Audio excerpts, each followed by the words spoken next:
안녕하세요. 허브경제TV입니다. 오늘 볼 종목은요, 엔캠을 좀 보도록 하겠습니다. 엔캠에서 우리가 좀 기다렸었던 이슈가 있었습니다. 그게 뭐냐라고 하면은 시장이 밀려 내려갔을 때 여기서 급하게 반등을 보여주면서 보여줬던 요거와 5년 동안 계약하는 거, 금액이 1조 5천억을 얘기했었던 부분이었죠. 근데 이게 얘기가 나오고 나서 거의 한 달 가까이를 아무런 얘기 없다가 오늘 갑자기 뭐 공급 계약을 했다, 이런 얘기가 나와주더라고요. 그러면서 오늘 지금 시간으로 어떻게 됐다? 10% 넘게끔 강한 상승을 좀 보여주고 있는데, 그 배터리가 잘 작동을 하게 하려면 안에서 리튬 이온이 잘 움직이게 할 수 있는 게 액체가 필요한데, 그게 전해액이죠. 자, 일단 우리나라 엔캠이 세계에서 배터리를 가장 많이 만들고 있다라고 하는 중국의 CATL, 무려 1조 5천억 정도 규모의 공급 계약을 맺었다라는 대박 뉴스가 나온 겁니다. 이번 계약이 얼마냐라고 하면, 얼마나 대단한 거냐라고 하면은, 엔캠이 작년 한 해 동안 벌어들였던 전체 매출의 무려 4배가 많은 금액이다라고 보시면 됩니다. 이걸 그냥 계약 하나로 따낸 거거든요. 게다가 기간도 5년이나 됩니다. 5년이면은 1.5천억이면은 1년에 3천억 정도를 얘기해도 되는 거잖아요. 세계 1등 기업이 앞으로 5년 동안 우리 배터리에 들어갈 액체를 너희가 책임져라고 공식적으로 인정을 한 거죠. 그러면은 엔캠의 기술력이라든지 아니면 엔캠이 갖고 있는 전액의 뭐 양이라든지 아니면 질이라든지 이런 것들을 좋게 보고 있다라는 거죠. 이거는 이제 엔캠이 단순히 한국 기업을 넘어서 미국, 유럽, 중국이라는 세계 3대 시장에서 모두 날개를 달게 되었다라고 보시면 됩니다. 이미 우리가 이 엔캠의 가장 좋은 점이 뭐냐라고 했을 때는 유럽, 중국, 그 다음에 미국, 우리나라 다 뭐가 있다? 공장이 갖고 있다라고 말씀을 드렸던 거잖아요. 그래서 이 CATL이 유럽으로 진출하려고 했을 때 유럽의 공장을 갖고 있음으로써 유럽 현지에서 바로 생산해서 전달받을 수 있는 엔캠을 선택한 게 아닌가라는 생각을 하게 되는 거죠. 35만 톤인데 유럽에서는 거의 20만 톤 정도를 생산할 수 있는 그 생산 기지를 갖고 있어요. 그쵸? 그리고 이제 아까 말씀드렸듯이 톤으로 따진다라고 하면은 충분히 뭐예요? 중국 차가 유럽에 진출해서, 중국 배터리가 유럽에 진출해갖고 유럽에서 현지에서 전액을 생산할 수 있는 그런 어느 정도의 역량을 갖고 있는 게 엔캠이다라는 겁니다. 물론 우리가 좀 곰곰이 따져봐야 될 거는 있기는 합니다. 예. 이번 계약은 중국 시장 중심의 물량을 중심으로 하고 있기 때문에 뭐 나중에 미중 관계가 나빠지거나 아니면은 뭐 정책 변화가 있을 때 어떤 좀 영향을 받을 수 있겠죠.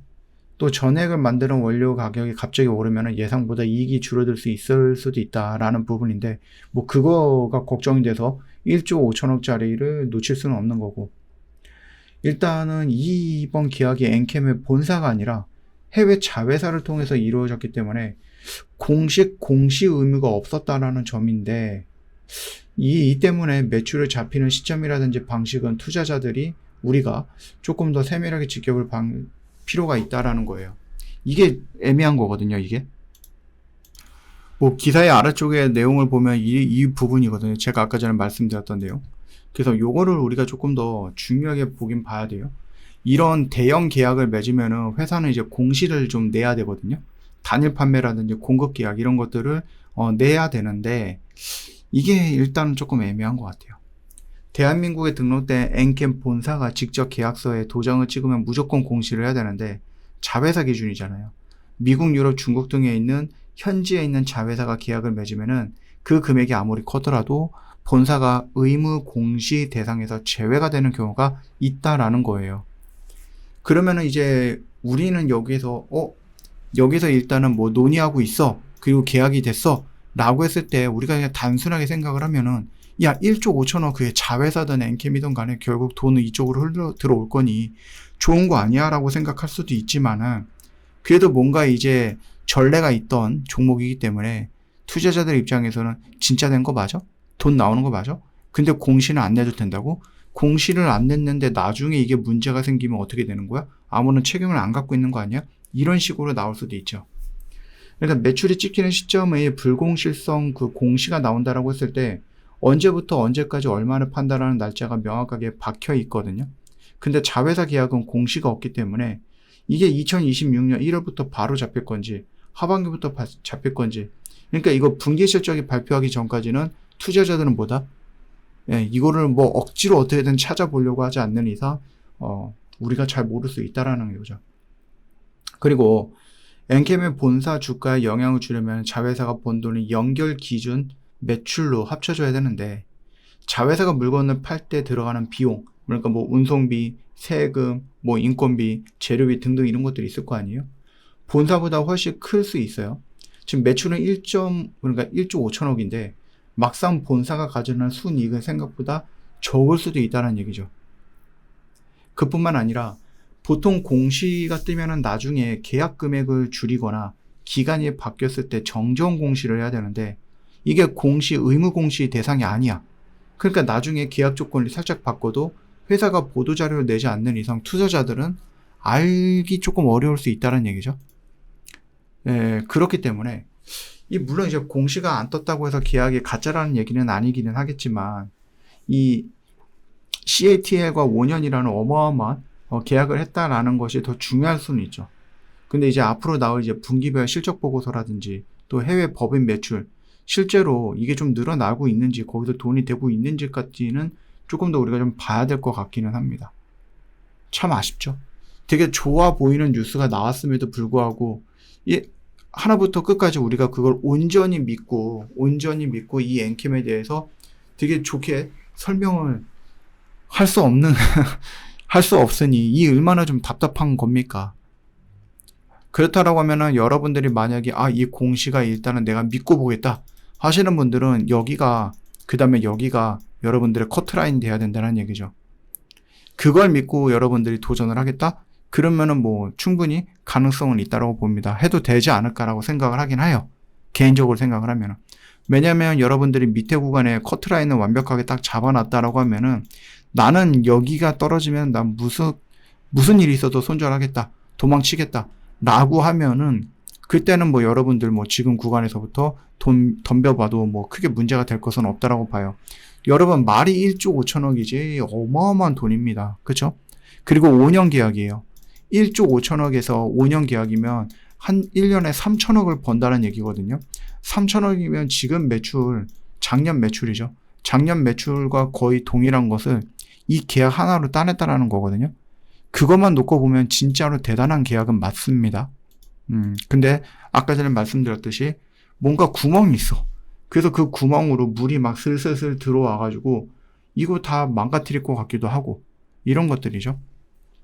5년간 35만 톤이에요. 5년간 35만 톤이면 1년에 한 7만 톤 정도가 되는 거겠죠. 그러면 이 7만 톤이 실질적으로 뭔가 이제 늘어나고 있는지, 그런 것들은 우리가 직접 봐야 될 것 같아요. 근데 이걸 보고 접근한다라고 했을 때 주가는 막 여기까지 올라올 수도 있는 거니까. 예. 이걸 속이려고 하면은 우리가 속을 수밖에 없는 부분인 것 같기는 해요. 그래도 의심을 하면서 한번 조금 도전을 해보자 라고 좀 말씀을 드려보고 싶어요.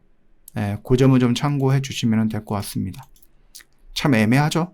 예, 이렇게 좋은 얘기가 나왔는데도 불구하고 재료적으로 놓고 보면은, 야, 이거 장중에 이런 거 나왔으면 진짜 많이 올라갔을 것 같은데 라는 생각이 되면서도 조금 조심스럽게 봐야 된다 라고 하는 것이 바로 이 엔캠이 갖고 있는 좀 한계이지 않을까라는 생각을 합니다.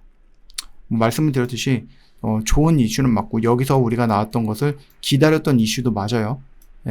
그리고 이게 사실이 아니더라도 기사에는 그렇게 나왔으니까, 그 뭐 주가는 반영을 했으니까 그럼 뭐 어쩔 수 없죠. 우리도 같이 반영을 해봐야죠. 그 점을 좀 참고해 주시면 될 것 같습니다. 저 허브경제TV 공식 채널을 보시면은요, 중요한 것들 깔끔하게 정리해 놨고요. 저희 이벤트 진행을 하고 있는데, 크리스마스예요. 내일 크리스마스 이브입니다. 그리고 그 다음 날은 크리스마스예요. 1년이 어떻게 이렇게 빨리 지나가는지 모르겠는데, 여러분들 메리 크리스마스입니다. 하루 이틀 여러분들 가족과 보내고 또 뭐 연인과 보내고 그러면 시간이 진짜 빨리 지나갈 거예요. 이거 이벤트가 그 사이에 마감이 될 수도 있겠죠. 그러니까 여러분들 다른 거 하기 전에 일단은 저희랑 한번 상담 받아보시고 저희 허브경제TV 찾아오시고 나서 크리스마스를 좀 보내시면 어떨까 생각을 합니다. 정말 많은 것도 준비해놨고요. 여러분들 오시면 도움 많이 될 거라고 생각하고, 당연히 뭐 다음 달, 다다음 달 정도가 되면은 지금 시장을 주도하고 있는 주도 업황이 바뀔 거라고 봐요. 우리는 이미 그 시그널을 포착을 했고, 그래서 얘네들이 다음 시장을 주도할 업황이야 라고 세팅을 해놓고 뭐 하고 있습니까? 예, 물량을 조금씩 모아가고 있어요. 여러분들도 빠르면 빠를수록 뭐합니까? 더 저렴한 가격에 들어갈 수 있다라는 거죠. 그 기회를 여러분 놓치지 말라는 얘기입니다. 꼭 챙겨 가시라는 얘기입니다. 오늘 하루도 고생 많으셨습니다.